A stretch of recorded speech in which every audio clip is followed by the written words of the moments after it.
Le 6 octobre 2025. Palais Bourbon, Paris. 104 députés viennent de signer un document qui pourrait changer l'histoire de la Ve République. Un document que l'Élysée n'a pas vu venir. Un document qui porte un seul mot, destitution. Mais comment en est-on arrivé là? Comment un président élu avec 58% des voix se retrouve-t-il face à une procédure d'impeachment? Et surtout, qu'est-ce que Macron a répondu qui a sidéré tout le monde? Parce qu'il y a ce que les médias vous ont raconté. Et puis, il y a ce qui s'est vraiment passé dans les couloirs du pouvoir.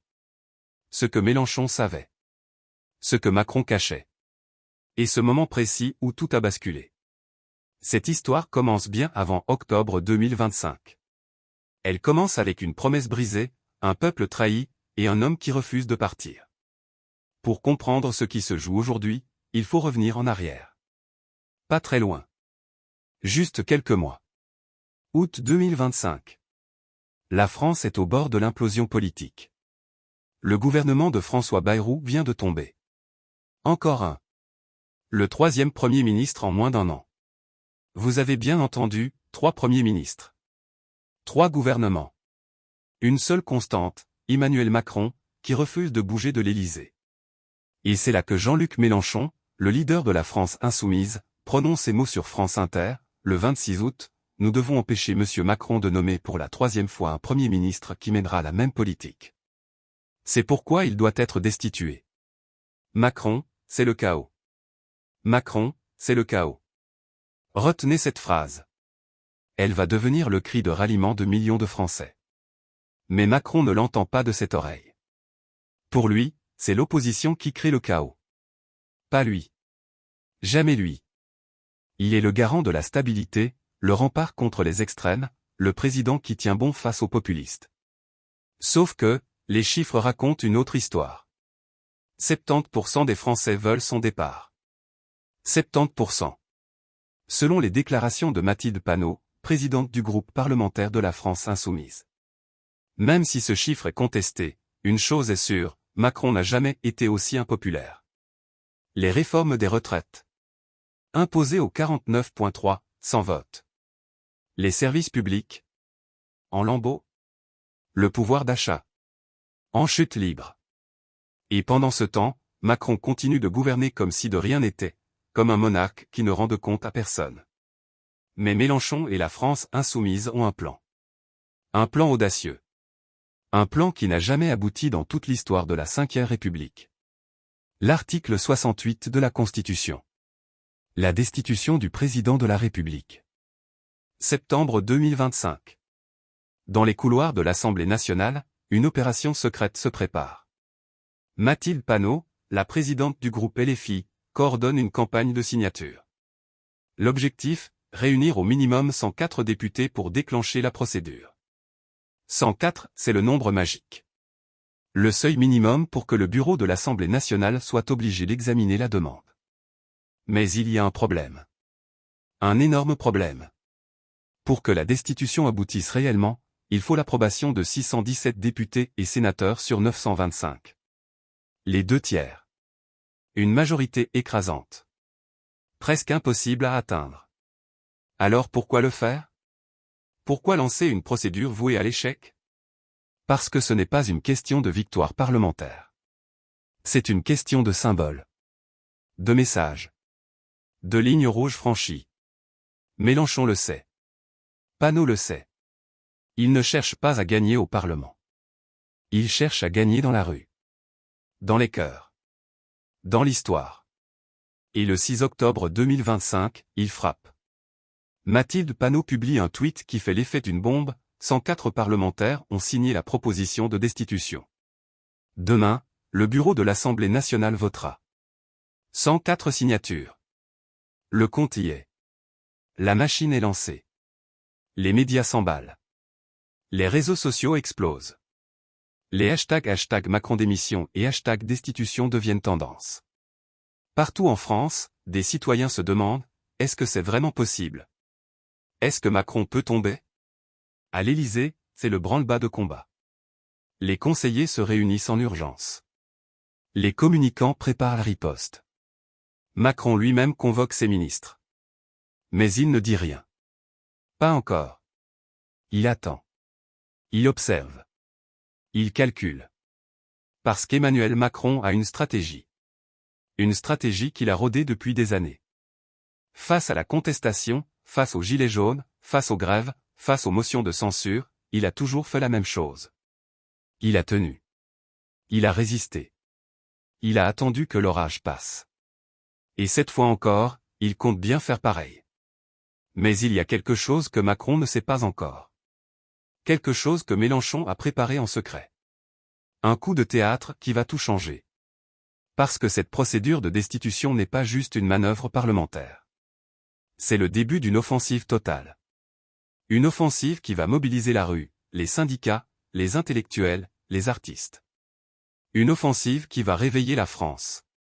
Et Macron, enfermé dans son palais, ne l'a pas vu venir. 8 octobre 2025. Le bureau de l'Assemblée nationale se réunit. Tous les regards sont tournés vers cette petite salle où se joue l'avenir politique du pays. La procédure est simple, le bureau a décidé si la demande de destitution est recevable. Si oui, elle sera transmise à une commission spéciale, puis votée par l'ensemble du Parlement. Mais le bureau est contrôlé par la majorité présidentielle. Et tout le monde le sait. Le vote tombe. La demande est rejetée. Officiellement, la raison invoquée est technique, les motifs de destitution ne sont pas suffisamment graves. Selon la Constitution, seul un « manquement à ses devoirs manifestement incompatible avec l'exercice de son mandat » peut justifier une destitution. Autoritarisme? Pas assez grave. Échec économique? Pas assez grave. Mépris du Parlement? Pas assez grave. Pour la majorité présidentielle, Macron n'a rien fait qui justifie une destitution. Il a simplement gouverné. Avec fermeté, certes. Mais dans le cadre de la Constitution. La France insoumise crie au scandale. Mélenchon dénonce une « mascarade démocratique ». Panot parle de « déni de démocratie ». Mais dans les médias, le message est clair, la procédure a échoué. Macron a gagné. L'opposition a perdu. Sauf que, le soir même, Emmanuel Macron sort de son silence. Il accorde une interview exclusive au Figaro. Et ce qu'il dit va marquer les esprits. Je ne permettrai pas qu'on entraîne la France dans le chaos pour des ambitions politiques personnelles. Une phrase. Une seule phrase. Mais elle contient tout. D'abord, il retourne l'accusation. Ce n'est pas lui qui crée le chaos. C'est l'opposition. Ce n'est pas lui qui déstabilise le pays. Ce sont Mélenchon et ses alliés. Ensuite, il disqualifie leur motivation. Ce n'est pas une question de principe. C'est une question d'ambition. Mélenchon ne défend pas la démocratie. Il cherche juste à prendre le pouvoir. Enfin, il se pose en rempart. En protecteur. En dernier homme debout face à la tempête. C'est brillant. C'est calculé. C'est du Macron pur jus. Mais il y a un problème. Un énorme problème. Cette phrase, « Je ne permettrai pas le chaos », elle résonne étrangement. Parce que c'est exactement ce que Mélenchon avait dit de lui, Macron, c'est le chaos. Alors qui dit la vérité? Qui est vraiment le chaos? Le président qui refuse de partir malgré son impopularité? Ou l'opposition qui utilise tous les moyens légaux pour le faire tomber? Et c'est là que tout bascule. Parce que la bataille parlementaire n'était qu'un début. Le vrai combat, lui, se joue ailleurs. Dans les rues. Dans les usines. Dans les écoles. Dans les hôpitaux. Les jours suivants, des manifestations éclatent partout en France.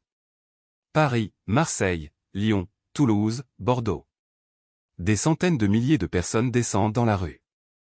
Pas seulement des militants de la France insoumise. Des citoyens ordinaires. Des retraités. Des jeunes. Des familles. Ils brandissent des pancartes, Macron démission, la République, pas la monarchie, assez du mépris.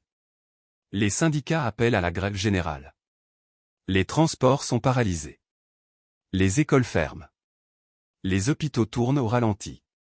Et sur les réseaux sociaux, un hashtag devient viral, dièse le chaos qu'est Macron. La phrase de Mélenchon est devenue un mème. Un cri de ralliement. Un symbole. Partout, on voit des montages photos de Macron en roi Louis XVI. Des vidéos parodiques où il dit « l'État, c'est moi ». Des comparaisons avec les derniers jours de la monarchie. Et Macron, enfermé dans son palais, commence à comprendre. Il a sous-estimé la colère. Il a sous-estimé la détermination. Il a sous-estimé le peuple. Parce que ce qui se joue, ce n'est pas juste une bataille politique. C'est une bataille pour l'âme de la France. Pour l'idée même de ce que doit être une république. Et c'est là que Macron commet une erreur. Une erreur qui va tout changer. Lors d'un déplacement en province, un journaliste lui demande « Monsieur le Président, 70% des Français veulent votre départ. Qu'avez-vous à leur dire ?» Et Macron répond « Les sondages ne gouvernent pas la France. C'est le président élu qui gouverne. » Silence. Un silence de plomb. Cette phrase, elle résume tout. L'arrogance. Le mépris. La déconnexion. Les sondages ne gouvernent pas la France. Traduction, je me fiche de ce que vous pensez. Je suis élu, je reste. Et là, quelque chose se brise. Quelque chose d'invisible mais de puissant. Le dernier fil qui reliait encore Macron au peuple français. Parce que dans une démocratie, un président ne gouverne pas contre son peuple. Il gouverne avec lui. Pour lui. Grâce à lui. Mais Macron, lui, gouverne malgré lui. Et ça, les Français ne peuvent pas l'accepter. Les jours suivants, la pression monte encore d'un cran. Des intellectuels publient des tribunes. Des artistes signent des pétitions. Des maires de gauche appellent à la désobéissance civile. Même au sein de la majorité présidentielle, des voix commencent à se faire entendre. Des députés qui, en privé, admettent que la situation est intenable. Que Macron devrait peut-être envisager une dissolution de l'Assemblée. Ou même une démission. Mais Macron ne bouge pas. Il tient. Il résiste. Comme il l'a toujours fait. Et pendant ce temps, la France insoumise prépare déjà la suite. Parce que la procédure de destitution n'était que la première étape. Le premier acte d'une pièce qui est loin d'être terminée. Mélenchon l'a dit clairement, cette bataille n'est pas finie. Le peuple reprend la main. Et il a raison. Parce que ce qui se joue aujourd'hui en France, c'est bien plus qu'une simple crise politique. C'est une crise de régime. Une crise de légitimité. Une crise de démocratie. La Ve République, telle qu'elle a été conçue par De Gaulle en 1958, donne des pouvoirs immenses au président. Des pouvoirs quasi monarchiques. Et pendant des décennies, ça a fonctionné. Parce que les présidents avaient une légitimité populaire forte. Mais aujourd'hui, avec un président qui gouverne contre 70% de la population, le système montre ses limites. Ses failles. Ses dangers. Alors, que va-t-il se passer maintenant? Personne ne le sait vraiment. Macron peut tenir jusqu'à la fin de son mandat en 2027. Ou il peut être contraint de dissoudre l'Assemblée et de provoquer des élections anticipées. Ou il peut même, dans un scénario extrême, démissionner. Mais une chose est sûre, cette histoire n'est pas terminée. Elle ne fait que commencer. Parce que ce qui se joue en France aujourd'hui, c'est une question fondamentale, qui détient vraiment le pouvoir dans une démocratie. Le président élu? Ou le peuple souverain? Macron dit, c'est moi qui gouverne. Mélenchon répond, c'est le peuple qui décide. Et entre ces deux visions, il y a un gouffre. Un gouffre qui ne cesse de s'élargir. L'histoire de France est jalonnée de moments comme celui-ci. 1789, quand le peuple s'est soulevé contre la monarchie. 1848, quand il a renversé le roi. 1968, quand il a failli faire tomber De Gaulle. 2018, quand les Gilets jaunes ont paralysé le pays. À chaque fois, c'est la même question qui revient, jusqu'où peut aller le pouvoir avant que le peuple ne dise « stop ». Et aujourd'hui, en 2025, cette question se pose à nouveau. Avec une intensité inédite. Avec une urgence brûlante. Macron pensait avoir gagné en faisant rejeter la procédure de destitution. Mais il a perdu quelque chose de bien plus précieux, la confiance. Le respect. La légitimité. Et sans ça, un président n'est plus rien. Il n'est qu'un homme seul dans un palais vide, qui donne des ordres que personne n'écoute plus. Alors, que retenir de tout ça? Que la démocratie n'est jamais acquise. Qu'elle se défend. Qu'elle se construit. Qu'elle se mérite. Que le pouvoir n'appartient pas à celui qui l'exerce, mais à ceux qui le lui confient. Et que quand un président oublie ça, quand il gouverne contre son peuple au lieu de gouverner avec lui, alors il ne mérite plus d'être président. La France est à un tournant. Un tournant historique. Et ce qui va se passer dans les mois qui viennent va déterminer l'avenir de la République pour les décennies à venir. Macron a répondu à la France insoumise. Il a dit « non ». Il a dit « je reste ». Il a dit « je ne céderai pas ». Mais le peuple, lui, n'a pas encore dit son dernier mot. Et dans une démocratie, c'est toujours le peuple qui a le dernier mot. L'histoire nous regarde. Et il attend de voir ce que nous allons faire. Parce que la République, ce n'est pas un homme. Ce n'est pas un palais. Ce n'est pas un titre. La République, c'est nous. C'est vous. C'est chaque citoyen qui refuse de se taire. Qui refuse de baisser la tête. Qui refuse d'accepter l'inacceptable. Alors, la question n'est plus, est-ce que Macron va partir? La question est, est-ce que nous allons le laisser rester? Et la réponse à cette question, elle s'écrit maintenant. Dans les rues. Dans les urnes. Dans les cœurs. Le chaos, c'est Macron. Mais l'espoir, c'est nous.